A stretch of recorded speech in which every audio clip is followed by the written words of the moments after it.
So I'm introducing Jen Cross.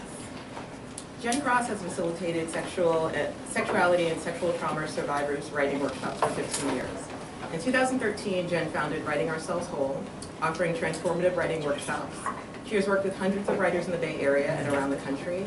Jen is the author of Writing Ourselves Whole, Using the Power of Our Own Creativity to Recover and Heal from Sexual Trauma, and co-editor of Sex Still Spoken Here, an erotic reading circle anthology. Jen's writing has appeared in over 50 anthologies and periodicals, including Nobody Passes, The Healing Art of Writing, 2010, Sinister Wisdom, Matador Review, 14 Hills, yay! And Best Sex Writing, 2008. She's excited to be graduating this month and so grateful to have been able to write with and learn from such incredible writers in the program. Jen Cross.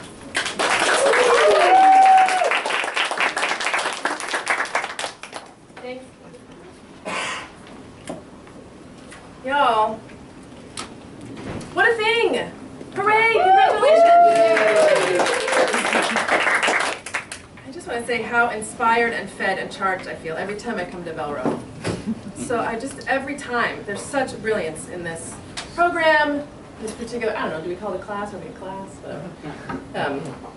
I'm taking that back with me. Coterie. There you go.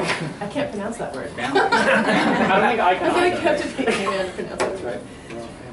Okay, so I'm going to read 3 sections from the memoir-y thing that I did for my thesis, which is a, I don't know, experimental, creative nonfiction-y, some parts that are creative nonfiction, some parts that are more poetic, some parts that are allegorical fairy tale. So it's kind of this is called Apparition. The first time I saw it, I understood objects were nothing. I couldn't hold or touch them. They would dissolve from my grasp. They would disappear. The first time I saw the thing that wouldn't be seen or spoken or named, he took my hand in a dark room and pointed me toward a mirror, pointed me toward a shadow. Look, he said, look there. That's where we live.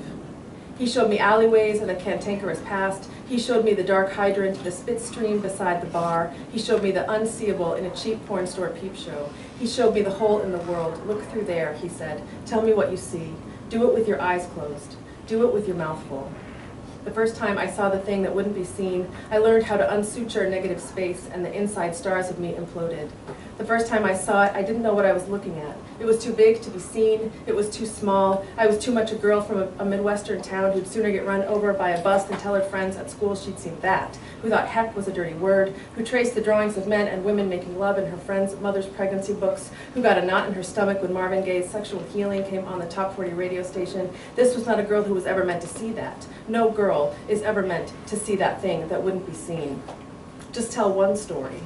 The first time I saw his glasses, the first time I saw his mustache, the first time I saw the bruises, the first time I forgot about the bruises, the first time I saw the Atari, the television, the stereo console, the Apple computer, the white underwear, the tan platform boots, the restaurant menu, the shard of glass, the McCall's pattern package, the coupon collector, the paint peeler, the plastic scraper, the shade garden of lilies of the valley, the pharmaceutical advertisement, the handgun. But all these were the places it wasn't. All I could see were all the places it wasn't. Make me a basket of all the objects that can't be spoken or stained. When I first saw the thing that couldn't be seen, I could only see the outline of everything around it, everything it wasn't, everything that wasn't it. The shape of white space hushed like a silenced drum, like swallowed time. It ate into my fingers, it bit the insides of my cheeks. I didn't know what I was looking at. It had the outline of my sister's body. I didn't understand what I was looking at.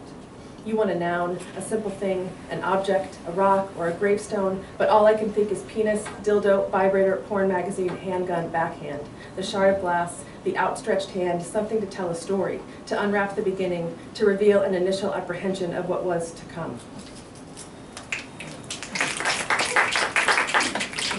This one is called Membrane. The girls learned easily and well. Because time could not capture them inside the house of gray walls, they were able to exist in multiple places at once.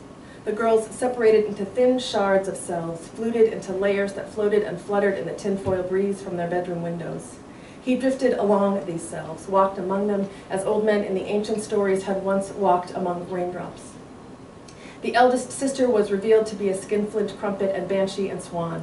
The skinflint had long, pointed nails, a nose that drooped over its mouth, teeth sharp and broken like in the oldest stories. It reached for him over and over as he passed by, but the skinflint never caught flesh on the tearing end of its needled fingertips, reached and clawed with vehemence, but its paws struck through him as though he were a ghost or a mirage. He laughed in small waves when she showed up at the breakfast table with forearms that were flayed with thin, shallow scratches. Then his grin snapped to attention and he scuffed his mouth on his toast. Oughtn't to have been washing that cat without gloves, he sniffed, then bit down. He said, "Pull down your sleeves," picking up crumbs with each word. "Nobody wants to see your scars." In school, the youngest's eyes drifted shut as teachers droned, and the report cards that teachers mailed home complained that she was such a nice and clever girl, if only she would learn to focus. When the girl opened her heavy books to study, the words swam, pulled together. She forced them back into place some nights using her hands and transparent tape. Not long into the school year, her books looked like patchwork, as though someone had torn the pages and she'd had to carefully puzzle the pieces back together again. But it was only the words that tore away from the paper, words and figures and diagrams. And if she didn't hold them just so, if she lifted her hand from the page for a second to pick up her pen or take a sip of coffee, then the words would jumble again, sliding toward the center of the page, nearly dripping from the book altogether. She caught them, as she had to, weeping with exhaustion as she tried again to put the print back right and try one more time to finish her homework. Some nights she grew too weary and just let the words slip and fall. They made clicking sounds as they bumped into each other, like stones underwater in a stream. The younger daughter filleted, butterflied, into 100 parts.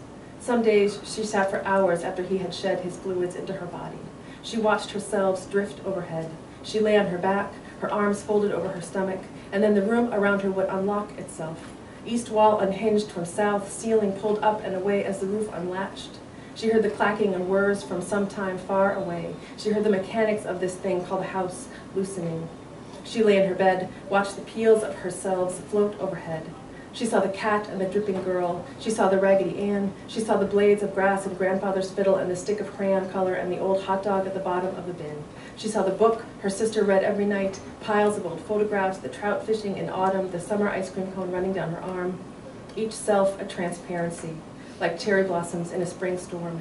They floated across each other, and as they did, the pictures, the selves, would blur. She didn't like it when that happened. It was easiest when each membrane stood apart from the other so she could clearly make out the fragment of image written across its skin. But there were so many, it was impossible to keep them from touching, from discoloring each other. There was cloud, pink-yellow dress, goblin with teeth that dripped poison like snakes, the hollow chamber of an empty old cave where the water slipped from somewhere high above, but all she could hear was the wide-mouthed sound of old water on stone. There was her mother's womb, the face of their babysitter looking up at her over a valley of flesh. There was enormous winking eye, an uncolored kaleidoscope. Here comes the drift of plastic ducks floating and clattering into each other as the water swirled around and around in the tin tub carnival game. She lay on her back and felt light. She floated. She was not among the layers, the filaments, but outside of them. She was somewhere else.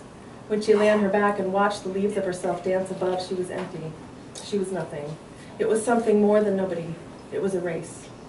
And when someone entered her bedroom or even just knocked on the door, a hand shot out of her midsection of her mouth, reaching up into the wild, cluttered air. It grabbed one of the membranes and yanked it back, pasting it to her as the walls slammed shut and the roof clattered back into place.